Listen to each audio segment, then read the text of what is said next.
E invitamos al doctor Leandro Monk, fundador de la cooperativa de software libre G-Coop en Argentina, quien nos hablará acerca de los fundamentos políticos y económicos del software libre y su influencia en los mercados.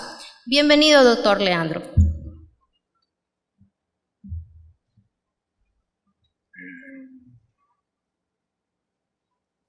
Bueno, primero, sí, ahí no hay de dos.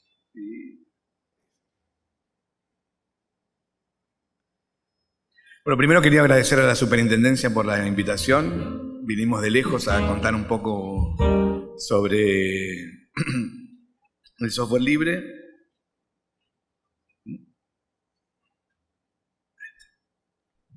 ¿Se ve bien?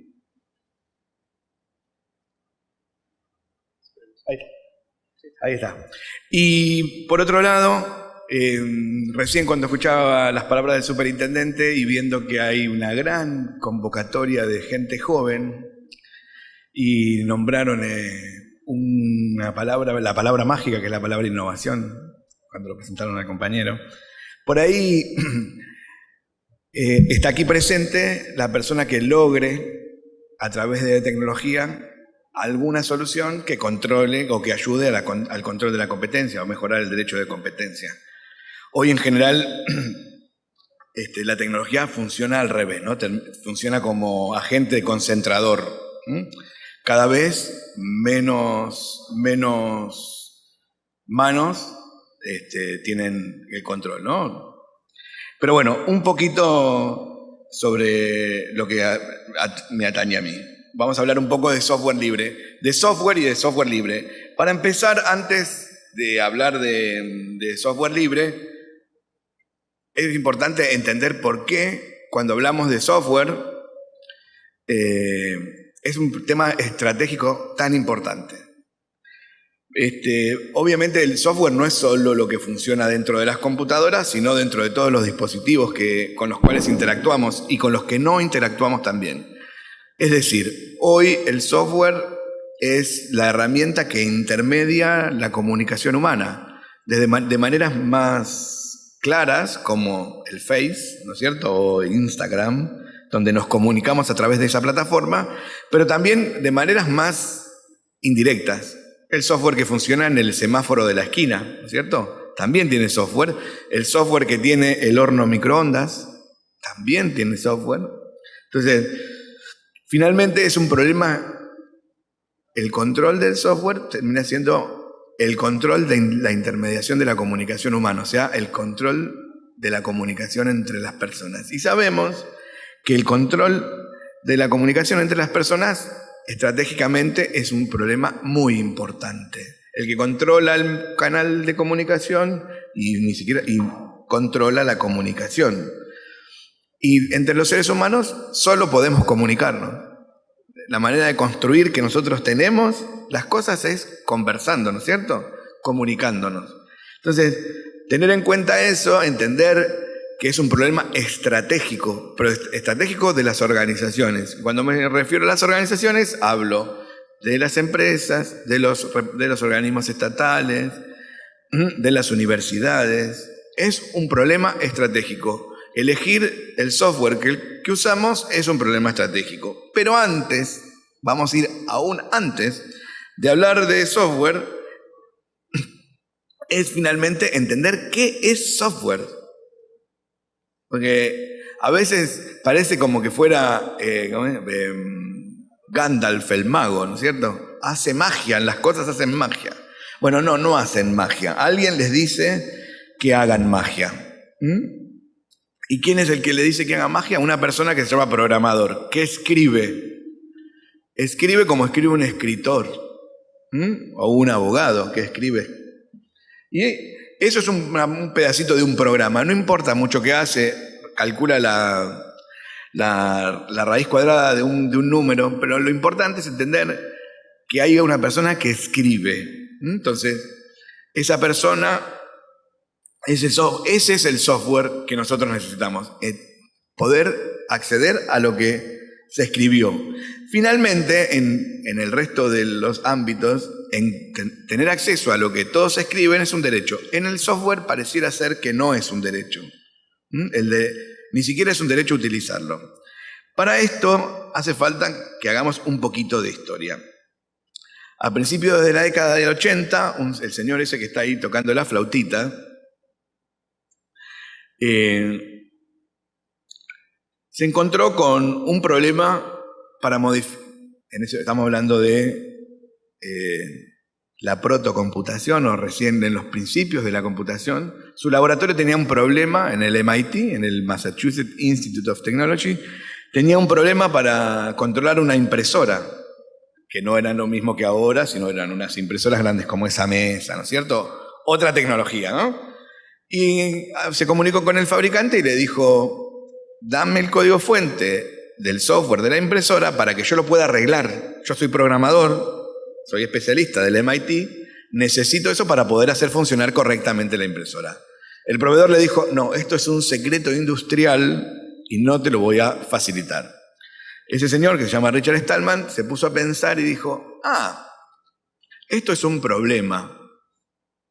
Porque yo, que soy programador y sé cómo arreglarlo, me dicen que no. ¿Por qué no quieren que lo arregle? Y se dio cuenta de que se venía una ola de privatización. Porque finalmente, yo tengo una pregunta para ustedes. ¿Cuál es la diferencia entre el software privativo y el libre? Cuando yo uso un programa, ¿me puedo dar cuenta si es libre o es privativo? No, porque la diferencia está en un documento escrito por seres humanos, más o menos abogados, no sé si son del todo seres humanos, y perdón si hay abogados en la sala, si no lo hacen a través de su licencia, ¿no es cierto? Que es un documento escrito. Y justamente lo que hizo este programador se sentó y escribió una licencia. La licencia se llama GPL, que es General Public License, o sea, la licencia pública general. Y comienza con eso. Con esa pequeña introducción dice, los contratos de licencia de la mayor parte del software están diseñados para quitarle su libertad de compartir y modificar. Y nosotros creemos que así como se construye la ciencia, el software se construye de la misma manera, conociendo, compartiendo y modificando, ¿no es cierto? Nadie crea nada desde cero. Todos creamos modificando algo que ya estaba. Le hacemos una pequeña modificación, cada uno va aportando su granito de arena. Así se construyó la ciencia, así el conocimiento que hoy tenemos se fue construyendo. Así también se construyó la cocina, ¿no es cierto? Imaginémonos que las recetas se manejaran como el software, seguiríamos comiendo carne cruda, porque nadie podría pasar la receta. Entonces, la receta de la abuela quedaría con la abuela y así hubiera quedado. Y hoy seguiríamos sin poder ir cambiando y mejorando. Entonces, lo que genera el software privativo es la imposibilidad de mejorar socialmente. Es un problema que tenemos serio. No mejoramos. ¿Qué es lo que logramos hasta hoy? Generar grandes monopolios y oligopolios de tecnología que concentran. ¿Por qué concentran de esta manera que pueden concentrar ahora? Porque tienen la tecnología. Los bancos internacionales ¿no quisieron tener la dimensión que tienen hoy hace 60 años? Sí, seguramente querían, pero no podían, porque se hacía todo a mano. ¿Cuántas personas harían falta para escribir los asientos contables de un banco hoy? Un banco nacional. Muchísimas personas harían que sea inviable económicamente el banco. Bueno, antes se hacía a mano. De hecho, la industria financiera es uno de los principales usuarios de software, ¿no? Pero entonces, finalmente dijimos, el software libre y el software privativo no tienen diferencia, yo no puedo saber qué diferencia hay entre uno por usarlo nada más. De hecho, yo esta presentación la hice con software libre, ahora la estoy mostrando en un software privativo, la están viendo todos sin problema, o sea, no hay diferencia. Pero ¿cuál es la diferencia en la licencia entonces? El software libre plantea que el software tiene que respetar 4 libertades. Son 4 premisas simples, fáciles de evaluar. No importa que la licencia, resumidamente, tiene que expresar estas 4. Hay un montón de licencias libres, muchas, cientos, pero todas expresan de alguna manera estas 4 libertades. La libertad 0, como, no sé, ¿hay programadores en la sala? ¿Alguien programa acá? Acá el compañero. Bueno, los programadores que somos nerds especiales empezamos a contar desde 0, por eso es que empieza a contar desde 0. Tener la posibilidad de usar el programa, el software, para cualquier propósito.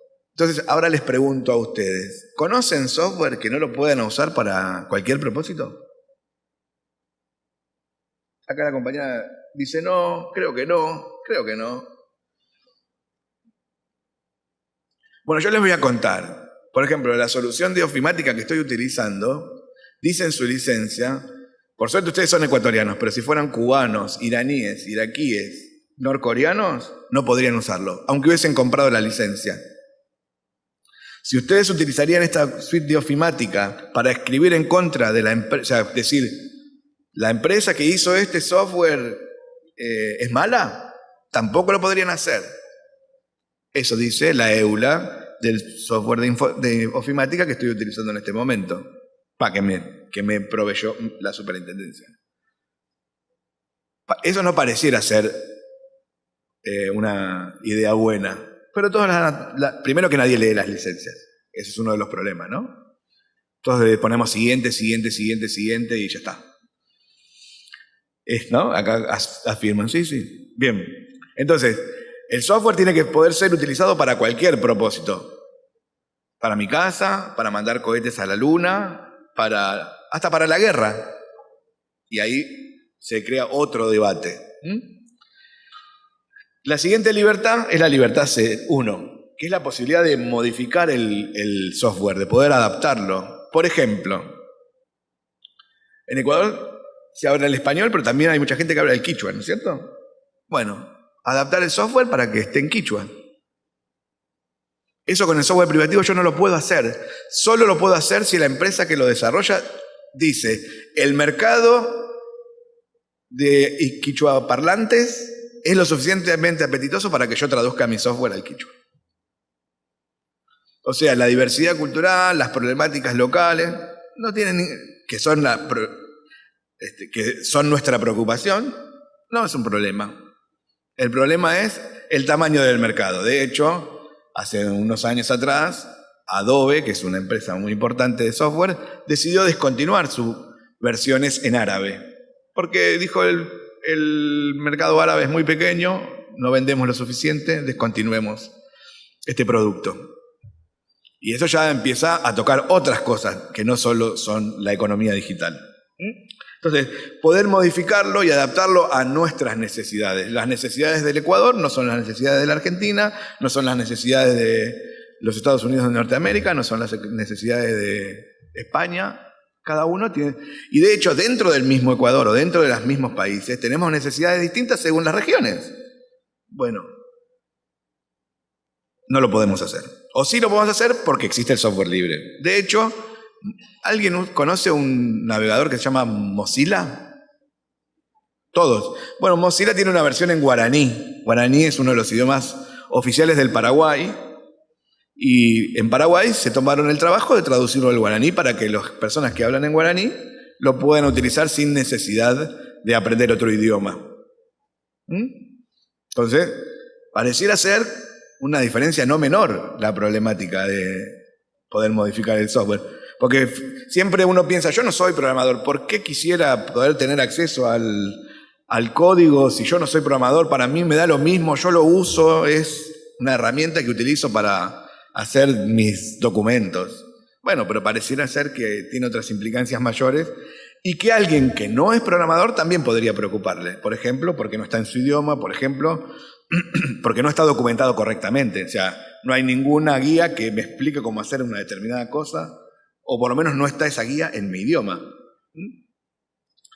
La libertad 2 es la la posibilidad de distribuir el programa para ayudar a otros. Y esto tiene una implicancia importante, porque las leyes hoy, como están planteadas en el mundo, a partir del Tratado de Berna de fines del siglo XIX, dice que si usted tiene un software que utiliza un software y quiere ayudar a su amigo que tiene el mismo problema, si usted se lo da, está violando la ley y es un delincuente.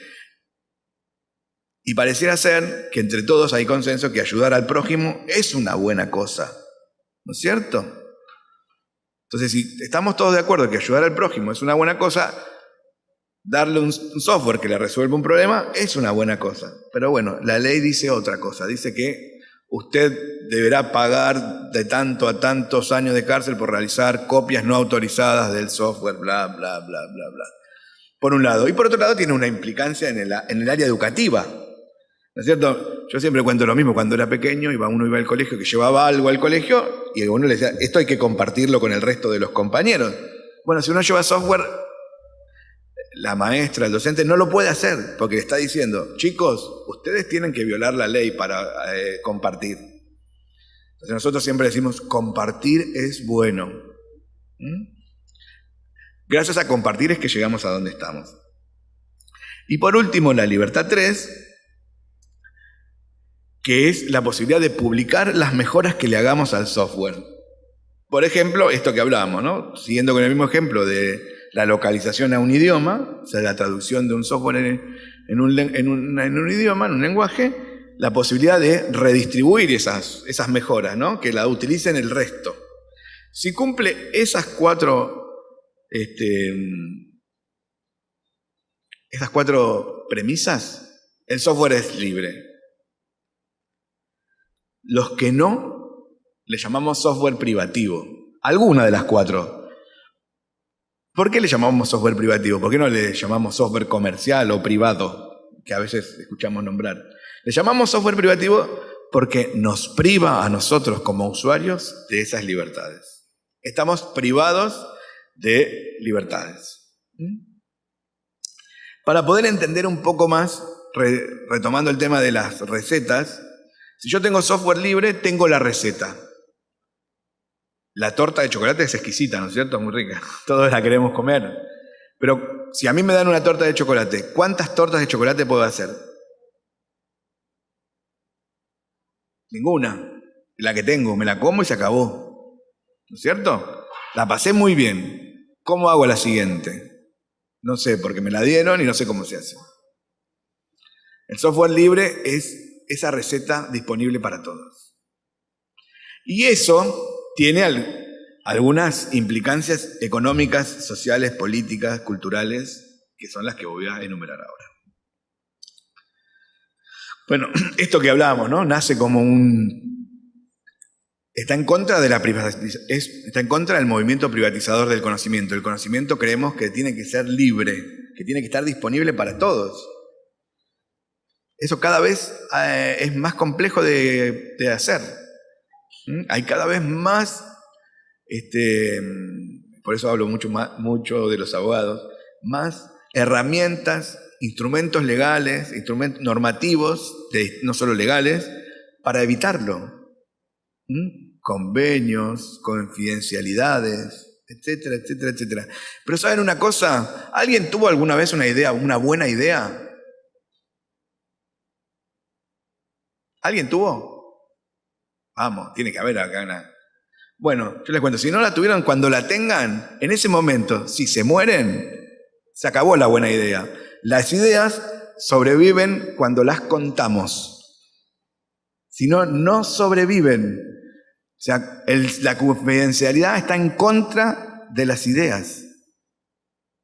O sea, si, vamos a ver un ejemplo, si Mark Zuckerberg, en el momento en que se le ocurría Facebook, no se la contaba a nadie, no había Facebook. Entonces, las ideas crecen cuando se cuentan, cuando más de una persona lo sabe. Bueno, esto que hablamos, ¿no? Le da las libertades al usuario y nos da la posibilidad de saber cómo están hechas las cosas.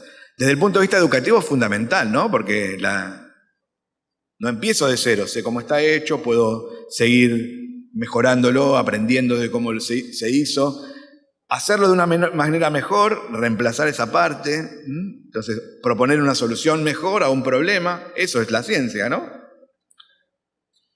No necesariamente es gratis, y acá está el chiste. ¿Vieron que, el chiste no quiero decir porque de eso vivo, y vivimos un montón de personas, no es necesariamente gratis. Vieron que en las 4 libertades en ningún momento se habla de precio, ni de plata, ni de transacción económica.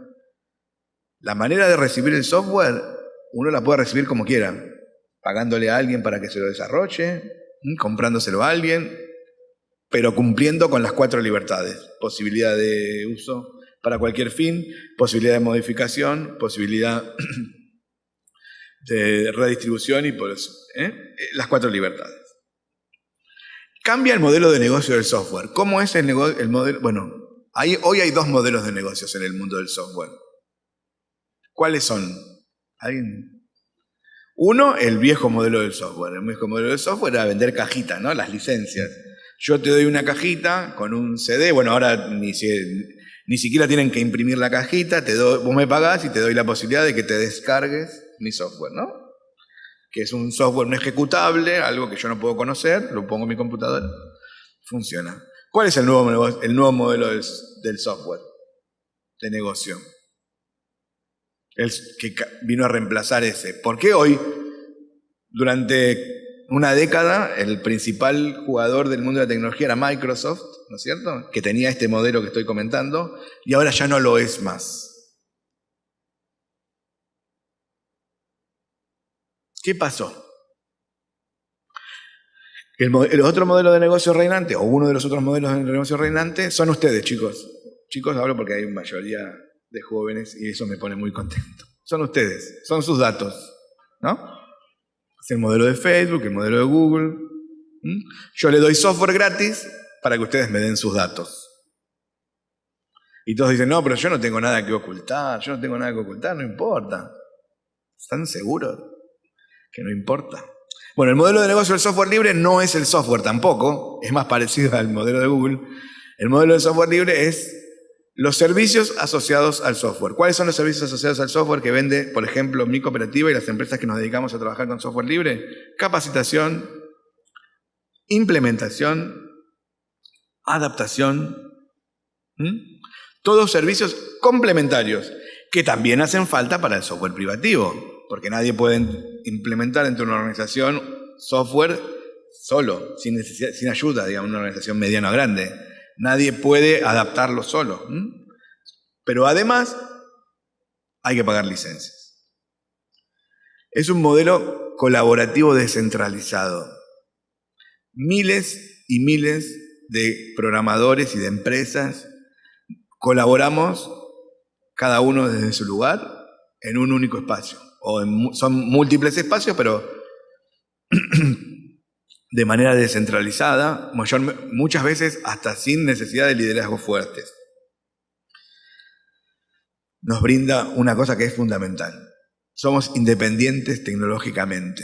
Es decir, nosotros, ustedes, las organizaciones que implementan software libre, pueden decidir su política tecnológica. Es decir, ¿alguna vez escucharon eso de, no, pero para poner una nueva versión del software que quiero usar tengo que cambiar la computadora? ¿Les pasó? ¿Vos escuchan? Bueno. ¿Y si yo no quiero cambiar la computadora, solo quiero cambiar el software? No, pero usted no puede porque la política del proveedor de software dice que la nueva versión requiere de la nueva computadora. Bueno, con software libre eso no es así. Uno puede definir su política tecnológica. Y nos brinda independencia. Y a los países, a los estados, algo mucho más importante, que es soberanía. La posibilidad de ser países soberanos. En lo económico, y por eso me parece que es muy atinente estar hablando en el seminario de la superintendencia, es imposible la generación de monopolios. Es imposible la generación de monopolios. En ningún área. No hay monopolios de software libre. Y hay empresas muy grandes dentro del mundo del software libre. El ejemplo es Red Hat. No sé si alguna vez la escucharon nombrar. Red Hat es una empresa norteamericana que cotiza en bolsa, que está entre las 50 empresas de tecnología más importantes del mundo, etcétera, etcétera, etcétera, etcétera, y solo utiliza el modelo de software libre. ¿Hay monopolios de Red Hat? No hay monopolio de Red Hat. En lo económico es muy, muy importante. Sabemos lo que a los países emergentes como el nuestro generan los monopolios y sobre todo los monopolios que vienen desde afuera, ¿no es cierto? Bueno, nos da la posibilidad de adaptar el software a las necesidades de cada organización. No es menor. Probablemente las necesidades de un monopolio de software sean distintas a las necesidades de la superintendencia, justamente porque tienen fines distintos. Crean mercados regionales, esto que hablábamos antes. Latinoamérica, en un montón de cosas, tiene necesidades comunes, por ejemplo. Entonces, por ahí un software de Argentina y uno de Ecuador podrían ser en común. Otras partes no. Entonces, y no es lo mismo el mercado global que el mercado regional. Ni hablar de los mercados nacionales. Esa oportunidad, que es que la plata del Ecuador quede en el Ecuador, no pareciera ser un problema menor. Sino la plata que le pagamos a la empresa de software, se van, ¿no? Porque la mayoría no son de acá, son de afuera, sobre todo las grandes. Y la última, que creo que es muy importante, le da la posibilidad a las organizaciones de crear su propio software dentro de la misma organización. ¿O por qué creen que Google, Facebook, Twitter, Apple mismo basa todo su software en software libre? ¿Por qué ellos, que son los principales jugadores del mercado de la tecnología, utilizan prácticamente el 100% de su software libre, pero nosotros no? ¿Son tontos? ¿No saben lo que hacen? El software de mala calidad No. Justamente, tienen más información que nosotros, por ende lo usan. Entonces, y finalmente, para mi organización, o para las organizaciones, los estados, las empresas, ¿qué nos brinda? Bueno, nos brinda la independencia del proveedor. Alguien contrata utilizando software para implementar software libre o para adaptar software libre o para desarrollar software libre a una empresa, y esa empresa comienza el proyecto y no le da el servicio que la organización cree que corresponde. Bueno, cambia de proveedor y continúa con el proyecto porque tiene acceso al código fuente del proyecto. La otra empresa, una empresa nueva, puede adoptar el proyecto y continuar con el desarrollo. Nos da la posibilidad de cambiar de proveedor. Eso en tecnología no existe. Si yo compré un producto de un proveedor, solo me puede dar soporte posterior ese proveedor. ¿Vieron por qué es tan estratégico? Bueno, no permite esas políticas de lock-in, ¿no? De entrada sin poder salir. Porque los datos están en un formato que son ilegibles para nadie que no sea. Por ejemplo, ¿qué utiliza el Estado ecuatoriano para escribir sus documentos de texto? ¿Cómo? Word. Digo acá el amigo Word. Bueno, ¿qué pasa si mañana no se puede leer más ese archivo? ¿Qué pasa con los documentos del Estado ecuatoriano? Finalmente, en realidad no son del Estado ecuatoriano, son de la corporación que hace Word. Miren qué problema que tenemos en nuestros estados. Pensémoslo en lo local, en lo personal. Yo le escribo una carta de amor a mi amada. Hoy. Entonces, antes era en papel, ¿no? Entonces, por ahí nuestras abuelas, nuestras madres, guardaban, esta es la carta que me escribió tu padre. Por ahí alguien, bueno, pero el Word ya no se abre más. De hecho, hay Antes del Word había un programa de Office de texto que llamaba Word. ¿Cómo? No, WordPress es un sistema de publicación. WordStar. Bueno, se fundió esa empresa. Todos los que tengan archivos en ese formato hoy no se lo pueden abrir. O sea, perdieron esos datos. O sea, la carta de amor que yo le escribí a mi amada no la va a poder leer en el futuro. Miren qué problema que tenemos. Bueno, en general, cuando se habla de implementación de software dentro de una organización, se dice, bueno, ¿cuánto cuesta implementar? Bueno, vale tanto de licencias, vale tanto de capacitación, vale tanto de parametrización, vale $100. Bueno, pero ¿y el mantenimiento? Bueno, el mantenimiento vale tanto. Eso en general nunca se dice. Y si me quiero ir de la solución, no hay plata que lo pague porque no puede irse. Entonces, deberíamos analizar no sobre el costo de implementación, sino sobre el precio total. Implementación, mantenimiento y salida. Yo tengo que poder salir. O sea, es como un auto. Yo tengo que poder venderlo. Imaginemos un auto. ¿Alguien compraría un auto que no le dejen abrir el capó? Le digan, confíe en nosotros, el motor está bueno. No, pero ¿está seguro? Despreocúpese, está buenísimo. Y nadie lo compra el motor, ¿no? Nadie compra ese auto. Bueno, pero con el software no nos dejan abrir el capó y lo seguimos comprando. Bueno, esto genera inversiones duraderas, como puedo cambiar de proveedor, como puedo adaptar nuevas tecnologías, etcétera, etcétera. Así que la inversión que hice hoy siga siendo válida dentro de 5 años o 10 años. No tengo que volver a comprar la licencia de la nueva versión y cambiar todo mi parque informático y bla, bla, que eso que hablábamos antes. Y por último, y lo más importante, especialmente en el mundo estatal, es tener los datos accesibles. ¿Qué quiere decir? Que esto que hablábamos antes, poder leer toda la información de los ciudadanos, por ejemplo. Yo no sé qué base de datos utilizará la Administración Central para registrar a los ciudadanos, probablemente alguna base de datos privativa. Por ende, los datos de los ciudadanos del Ecuador están en un formato que solo conoce una corporación. No son accesibles.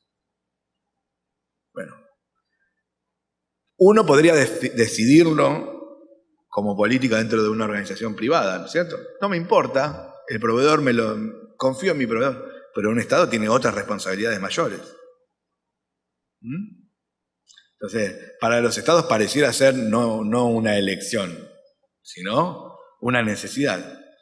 Así que esto es un poco lo que quería traerles. Tampoco quería bombardearlos con información. Quería tratar de que sea ameno y de que sirva como semillita para que cada uno vaya profundizando. Mi cooperativa, a la cual también tengo que agradecer porque utilizo tiempo de mi trabajo para estar aquí y poder contarles esto.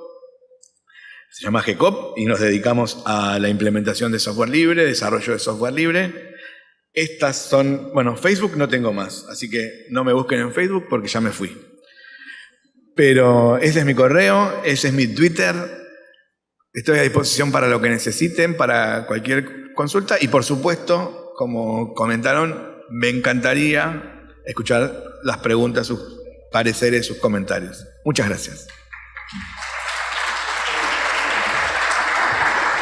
Vamos a pasar en este momento a la ronda de preguntas. Tenemos 3 preguntas para el expositor. Al igual que el día de ayer, las personas que están interesadas en hacer una pregunta levantan la mano. Acá hay una persona.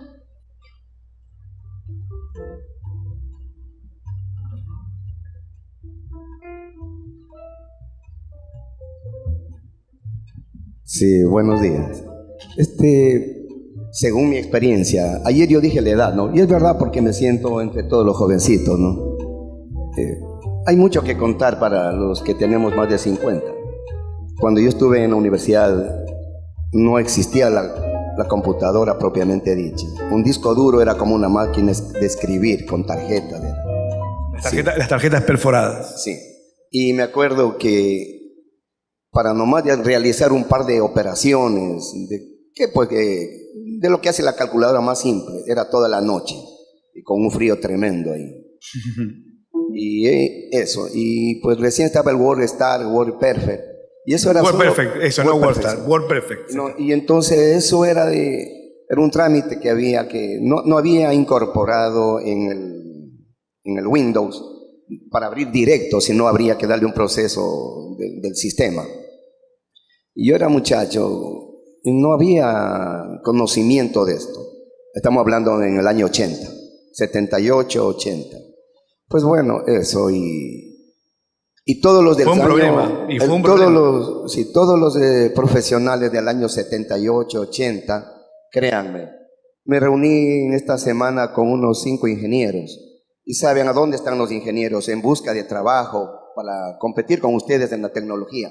Ahí en la universidad, en ese curso que están dando en Derecho, en la FEUE, de Word, Excel, porque yo les convencí a ellos hace 15 días que era necesario. Ellos tienen 58, 60 años, pero hay que producir económicamente. Y recién estamos ahí.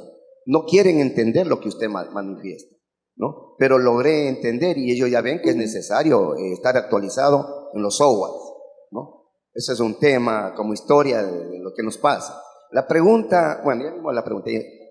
Otro tema de esto, mire, sucede que yo regresé a estudiar en la universidad hace un par de años y había programas para ingeniería que por si acaso yo los copié, ¿no? Con el sistema de 86, el sistema de 8632 y ahora 64 muchas veces. Ahí es de que el programa no me abre si no está en el sistema de 32. Y buenos programas de los mapas del Ecuador, los primeros del gobierno. Entonces, de casualidad, por equivocación, formateé, y se me fue al 32. Ahora voy a usar esas CDs de hace 15 años, o 20, mire. De casualidad. Bueno, estoy diciendo de lo que usted se refería, el adelanto, ¿no?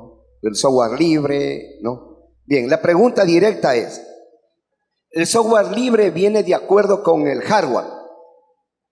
¿Por qué? Porque si el hardware no permite que funcione el software, no le abre el software simplemente, después de tiempo. Esa es la pregunta. Bueno, eso no es así. De hecho, no es así por lo siguiente. Me voy a poner un poco técnico. Pido disculpas si alguno, y si quieren, vamos a tratar de que esa parte técnica se entienda.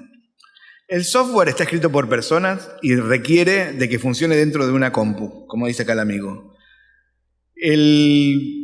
¿Alguien escuchó hablar de Linux alguna vez? Sí, ¿no? Bueno, Linux en realidad es un pedacito de software muy importante que tienen todos los sistemas operativos, que es el kernel. El kernel es como el núcleo, ¿no? Es el que gestiona justamente lo que decía acá el amigo, el hardware, la computadora. Es el que le dice, ahora pon esto en pantalla, ahora mandá esto por la placa de red, ahora mové el cursor porque movieron el ratón, ahora hizo clic.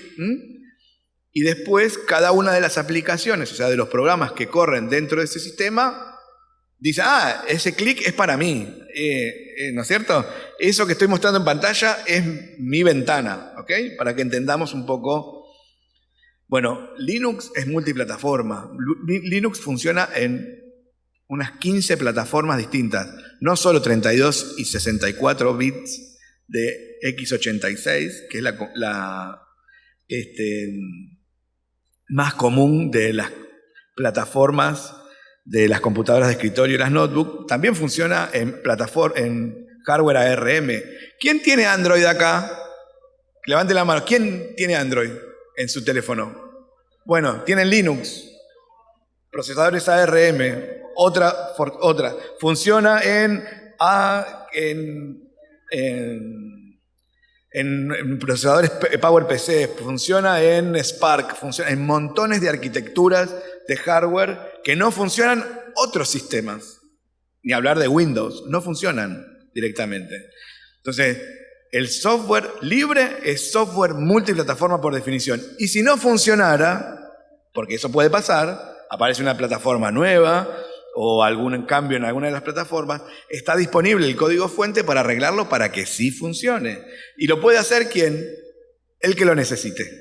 No ni el que hizo el hardware ni el que hizo el software, sino el que lo necesite, que puede ser el que hizo el hardware, que puede ser el que hizo el software, o puede ser un tercero que necesita adaptar eso para su computadora, para la computadora que está usando. Para que entendamos, de los 500 supercomputadores del mundo, los 500 funcionan con Linux.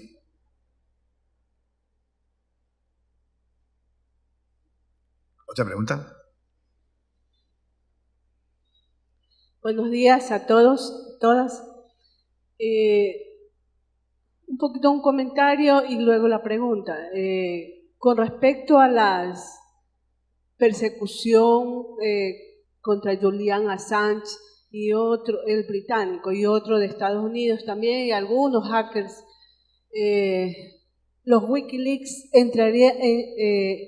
entran como qué, porque esos son información confidencial y entiendo que por eso los persiguen, por los planes de guerra que hay ahí, la información, asesinatos, qué sé yo.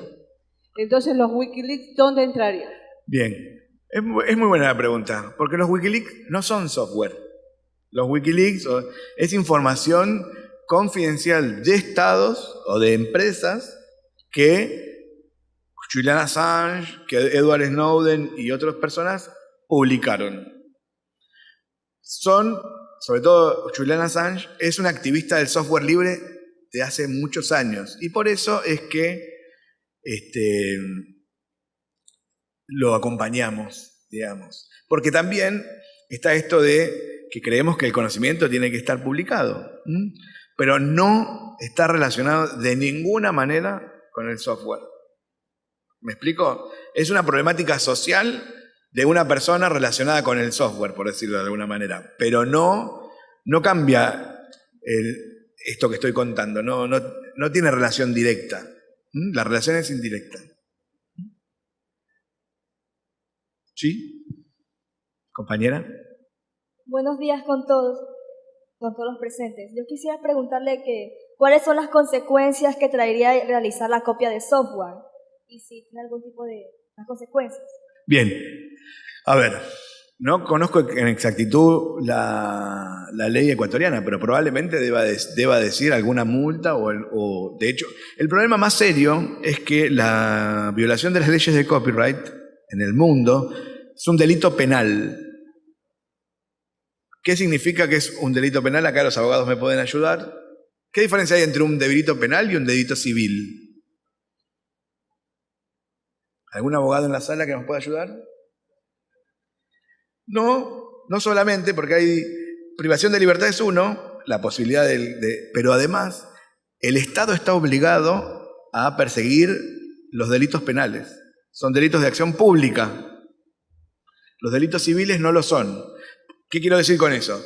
Si yo firmo un contrato contigo, que no sea de una licencia de software, cualquiera, donde dice, yo te digo que voy a hacer determinada cosa y que vos me vas a pagar una determinada cantidad de dinero para eso con unas determinadas condiciones, y yo no lo cumplo, o vos no lo cumplís, alguno de los dos actores no lo cumple, solo uno de nosotros dos puede ir a la justicia y decir, tengo este papel que firmamos con ella y no lo cumplió. Por favor, hágalo cumplir, me estafó, o lo que sea, o me robó, o el delito que corresponda.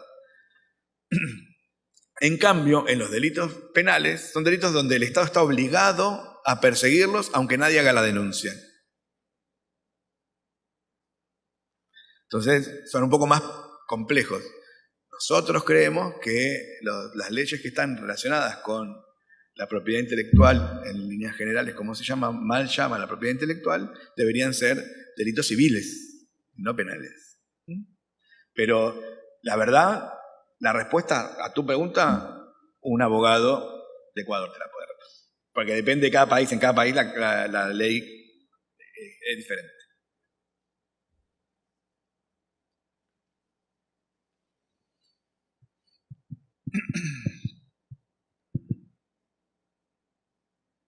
Muy buenos días con todos los presentes. Una pregunta, ¿habrá algún tipo de smartphone en el cual no sea necesario comprar otro smartphone para poder actualizar el software, porque si nos damos cuenta, las personas que tienen iPhone no pueden tener el software que tiene un iPhone. Para las personas que tienen un iPhone, por ejemplo, 6, no puede tener uno que tenga un 10. ¿Me explico? Sí. O sea, de ley nos obligan nosotros a comprar Bueno, un teléfono. es buena la pregunta. En realidad, la respuesta es sí, existe. Todos los teléfonos, o muchos de los teléfonos que utilizan Android, se le puede recambiar su sistema operativo por un Android o alguna otra cosa. Además, hay algunos proyectos de teléfonos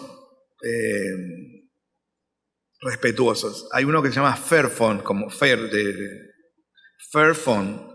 Es un poco caro todavía, pero vos podés reemplazar su sistema. Pero en prácticamente todos hay una redistribución de Android libre que se llama Replicant, que funciona en algunos modelos de teléfono. Se puede, no, obviamente no es para que cualquier persona lo haga, son más bien pruebas de concepto, cosas que se intercambian entre personas técnicas, pero existen. Lo importante es entender que nosotros como usuarios tenemos que empezar a exigirlo. Como vos bien decías, si yo tengo un iPhone viejo no puedo poner el sistema nuevo. Porque a Apple no le interesa que vos... A Apple le interesa que cambies tu iPhone, no que pongas el sistema nuevo. Porque si vos pones el sistema nuevo, Apple no cobra un peso, pero si vos compras el iPhone 10, te pagaste un iPhone nuevo. Eso se llama obsolescencia programada. Y también tenemos que estar en contra de la obsolescencia programada por dos temas. Primero, porque nos obliga a comprar. Y segundo, porque genera un problema ambiental. ¿Por qué hay que cambiar el teléfono que no se rompió? ¿Por qué tenemos que descartar algo que funciona? ¿Cuántas cosas que funcionan descartamos? Eso genera un problema ambiental. O sea, ¿qué vamos a hacer con la basura electrónica? Que está llena de metales pesados, de las cosas más contaminantes del mundo. ¿Por qué comprar uno nuevo si funciona? Dame el nuevo sistema y listo.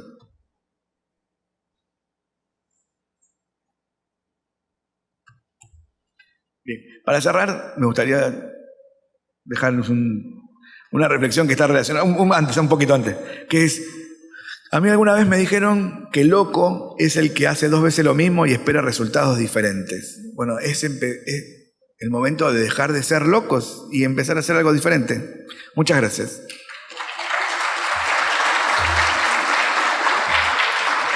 Agradecemos al doctor Leandro Montt por su intervención, los desafíos de la política de competencia en la era de la economía digital.